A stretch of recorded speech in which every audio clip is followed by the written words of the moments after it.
You know, getting a so-called free 40,000 rupee skincare package in the mail in exchange for a reel feels pretty amazing. Oh, yeah, totally. It is honestly like being on a game show. Like the confetti drops, the crowd goes wild, and you just won a new car. Right. The rush is just incredible. Well, at least until the cameras stop rolling and you realize the tax man is, waiting right off stage. Yeah, exactly. That is just the ultimate buzzkill. Suddenly you owe cold, hard cash and taxes on a prize you didn't even actually buy.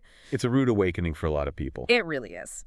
So today we are taking a deep dive into some current Indian tax laws, financial articles, and creator guides.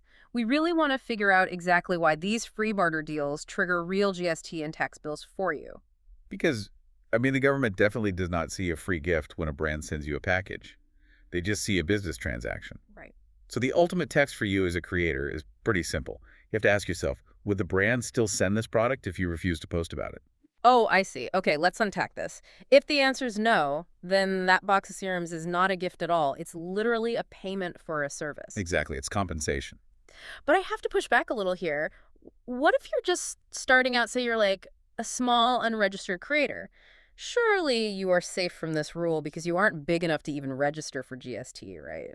Well, that is a very common and honestly very dangerous misconception. Wait, really? Yeah.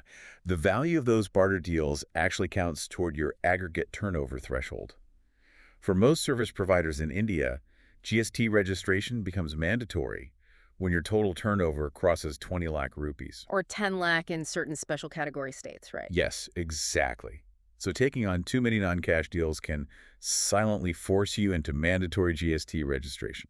And that happens without a single rupee actually hitting your bank account. Wow. So because barter counts as income, that brings up a huge logistical nightmare. I mean, how do you properly value a physical item for the tax authorities? It's tricky. You can't just hand the government a bottle of face wash. It's like getting paid in monopoly money, but you owe the government real cash. How do you survive this without going completely broke? It's terrifying, right? To survive it, you have to play defense on your valuations.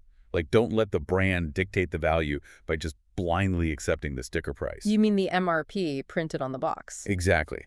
Under Rule 27 of CGST, tax rules say you need to use the open market value.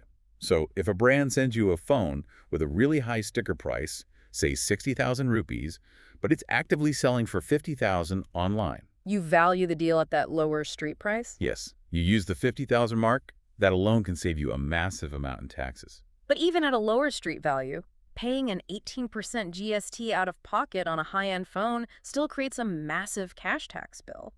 I mean, that's 9,000 rupees. You're losing thousands of real rupees for a free device. Yeah, cash flow becomes a huge issue. And because you are officially providing a service, the brand paying you is also obligated to withhold taxes on their end. Oh. Which brings us to something called TDS, or tax deducted at source. Under Section 194R, if you are keeping business benefits worth over 20,000 rupees in a year, a 10% tax deduction applies to you. That's rough. Plus, the government requires you to specifically categorize your invoices using proper accounting codes. They're known as SAC codes. For example, using 998361 for advertising. This tells them exactly how to tax you as an advertising service, rather than someone just selling goods. Wait, let me jump in on that 10% deduction rule. What if I don't actually keep the benefit? What do you mean? Like, what if I just review the product for the video and then immediately mail it back to the brand? Oh, returning the product changes the math entirely. If you send it back, it doesn't count as a benefit, which means you completely avoid that specific tax deduction loophole. Okay, that's a relief. But if you do keep it, you have to structure these deals brilliantly from day one. You can use tools mentioned in our sources, like Sparkonomy's 2-minute deal checker, to run the math before signing anything. Right. The smartest move is demanding a structure of barter value plus GST in cash. Or, negotiating a grossed-up deal where the brand covers your tax burden entirely. Okay, but here's where it gets really interesting. What if a brand absolutely refuses to cover that tax in cash? Do you just walk away from an exciting high-end product? Well, that raises an important question about valuing your own business. Yes, sometimes you just have to walk away. Yeah, that makes sense. A barter campaign is only commercially useful if the value you receive is actually greater than the work, the tax, and the opportunity cost involved. A zero-cash deal should never, ever be a zero-record deal. So document everything. Exactly. Treat these products as payments. Document absolutely everything, from street price screenshots to return shipping receipts, and always value your work first. So what does this all mean for you as a creator? It means the game show has strict rules.